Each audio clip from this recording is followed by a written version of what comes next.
Conservatism. Conservatism is basically a nostalgia club for people who hate surprises. Conservatives want to preserve family, religion, private property, basically anything that's already been around for a while. In Western culture, it tends to mean strong support for the military, organized religion, and a government that mostly stays out of your business. Except when it comes to law and order.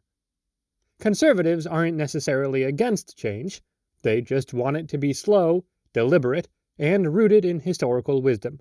They often idolize the past, believing it holds moral clarity that today's world lacks. To them, rapid change feels reckless and destabilizing. Conservatives argue that tradition is collective wisdom passed down through generations, not just outdated ideas. In cultural debates, they might defend national identity, strict immigration controls, or religious education. They tend to distrust big government, but strongly support law enforcement and national defense, calling these non-negotiable pillars of a civilized society. They like the idea that society is a pyramid, not a circle. According to them, stability is better than innovation. So they champion free markets, low taxes, and limited welfare. But don't mistake them for anti-help. They give the poor dignity by letting them pull themselves up. Slowly. Critics say conservatism is just fear dressed up as patriotism, afraid to admit that old traditions sometimes need a makeover. Liberalism. Liberalism is the molasses of modern politics, slow, sticky progress that everyone eventually agrees on. It's built around individual rights, free speech, free religion, free markets, with some guardrails. Picture a system built on democracy, the separation of powers, and equal treatment for everyone under the law. They want everyone to vote, everyone to speak, and everyone to start businesses, but with rules to stop monopolies and protect the vulnerable. Liberalism is like a balancing act between freedom and fairness. It's the idea that you can pursue happiness, but not at someone else's expense. Liberals often support social programs like healthcare, education, and labor rights, not because they hate wealth, but because they want the opportunity to be real for everyone. They're big on transparency, human rights, and international cooperation. Think less radical change, more like patch the leaks and keep the ship afloat. Economically, they're mixed. Markets are good, but when things break, like inequality or pollution, the government steps in with regulation, welfare, or environmental policies. To liberals, fairness is as important as freedom. Their critics call them flabby centrists or virtue signalers, but liberals respond that progress is a team sport, not a sprint. Fascism.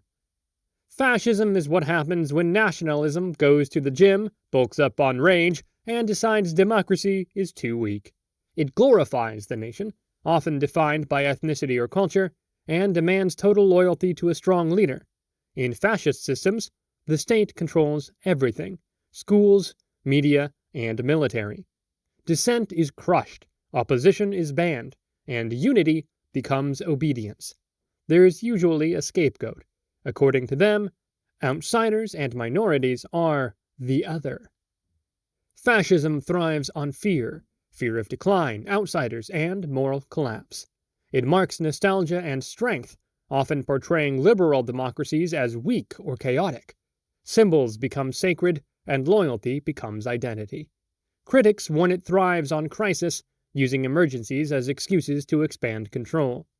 Fascist rhetoric usually includes promises of national rebirth, purified culture, and restored greatness. It's less about policy and more about power, a system built for control, not consent. You don't vote fascism in. You cheer it, and regret it later. Fascists love symbols, slogans, uniforms, and marches. The economy may stay capitalist, but only if it serves the state. It's order over freedom, strength over compassion. Critics call it violent and dehumanizing, and they're not wrong. After all, fascism gave us Mussolini's Italy, Hitler's Germany, and decades of war and suffering. Its modern versions are often sneakier, wrapping tyranny in flags and security talk. But the message remains: obey or else. Anarchism. Anarchism isn't just Molotov cocktails and masked protesters. It's a philosophy that says we don't need rules to live responsibly. Anarchists believe hierarchy breeds corruption, so instead of governments, they want cooperative communities, where decisions are made horizontally with no bosses and no masters. For them, private property is problematic, while mutual aid is essential. Anarchists trust people to self-organize, using direct democracy, consensus, or decentralized networks. They reject capitalism, the state, and often organized religion. And no, they're not anti-rules, they're anti-coercion. Critics call them naive or chaotic, but anarchists argue that real order comes from consent, not control. Historically, anarchism showed up in labor movements, revolutionaries, and DIY. Today, it fuels everything from autonomous zones to hacker collectives. In short, no rulers, but not no rules. Just ones we all agree on, voluntarily. Anarchism challenges the very idea that authority is necessity. It asks, what if people governed themselves better than any institution? Historically, it inspired artists, revolutionaries, and alternative communities. Modern anarchists often fight against police violence, surveillance, and corporate monopolies. They run food banks, free clinics, and hacktivist groups. Anarchism isn't about chaos, it's about autonomy. Yes, it's messy, but so is freedom. Environmentalism. Environmentalism puts the earth first, and says humanity has been a pretty lousy tenant so far. It's built on the belief that nature isn't an infinite resource to exploit, but a delicate system we're part of. Environmentalists want policies that protect ecosystems, slow climate change, and reduce pollution. This could mean renewable energy, conservation zones, eco-taxes, or even banning single-use plastic forks. Some go green with tech, electric cars, solar panels, and sustainability. Others go radical, questioning industrial growth and calling for degrowth. Either way, the goal is to live within the planet's limits before it builds us hurricanes, droughts, and extinction. Critics say environmentalists kill jobs or are anti-progress. But environmentalists argue, what's the point of progress on a dying planet? Environmentalism isn't just about nature, it's about justice, survival, and legacy. Advocates push for green jobs, sustainable cities, and climate education. They support indigenous rights, biodiversity, and corporate accountability. Some focus on lifestyle changes, less meat, fewer fights, while others fight for system-wide reform. They warn that ignoring science today means suffering tomorrow. In short, it's not just hugging trees. It's making sure there are trees left to hug. Populism. Populism is politics with a megaphone, yelling, "We speak for the real people." It divides the world into two camps, the good-hearted ordinary folks and the corrupt, out-of-touch elites. Populists say the system is rigged, and only they can fix it, often by tearing it down. It's not a fixed ideology. It's a strategy that can lean left, economic justice, or right, cultural nationalism. Populist leaders talk like rebels, not technocrats. They blame experts, the media, and politicians. Their speeches are on fire. Their solutions? Often vague. But their appeal? Powerful. They tap into frustration, fear, and pride. Critics say they oversimplify, demonize opponents, and flirt with authoritarianism. Fans say they finally listen. Populism is lightning in a bottle, loud, unpredictable, and sometimes explosive. It promises to return power to the people, but sometimes it forgets to ask which people and what kind of power. Populism often shows up during crises, economic, cultural, or identity-based. It's emotional politics, simple answers for complex problems. Populism can be a wake-up call, or a power grab. It can refresh democracy, or erode it, depending on who's steering. Right-wing populists might target immigrants. Left-wing ones might target billionaires. Either way, they promise to restore the people's voice, even if it means silencing others. Progressivism. Progressivism is the belief that society can, and should, get better over time.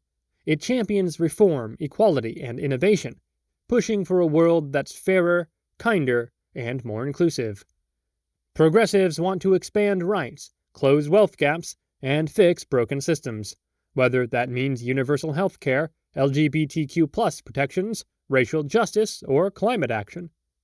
They believe the government should be a tool for good, regulate greed, fund education, and defend the vulnerable. Critics call them idealists or woke, but progressives argue change isn't a threat, it's the point. They see injustice not as fate, but as a fixable bug in the system. At their best, they're dreamers with data. At their worst, they can get preachy or overly bureaucratic. Still, progressives insist that compassion and progress aren't optional. They're overdue. The future won't fix itself. Someone's gotta push it forward. Capitalism is the world's biggest game of Monopoly. Except some people start with Boardwalk and others get a single railroad. It's an economic system where private individuals own business, land, and resources, and prices are set by competition in the market, not by the government. The core idea? If everyone chases profit, society somehow benefits.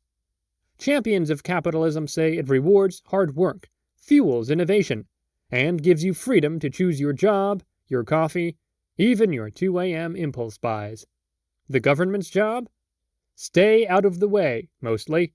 But critics say it's less freedom and more survival of the richest, where wealth trickles up, not down. Capitalism promises opportunity, but doesn't guarantee fairness. Still, it's the default setting for much of the world, and no one's hit the off switch yet. Capitalism adapts fast, from factories to apps, from malls to the metaverse. It rewards risk, punishes failure, and rarely stops for reflection. Supporters say it's not perfect, but better than anything else we've tried. Global capitalism connects us, but also exploits us. It's an opportunity, but with strings. Love it or hate it, you're already in it, swiping, subscribing, selling, and streaming. The invisible hand never clocks out.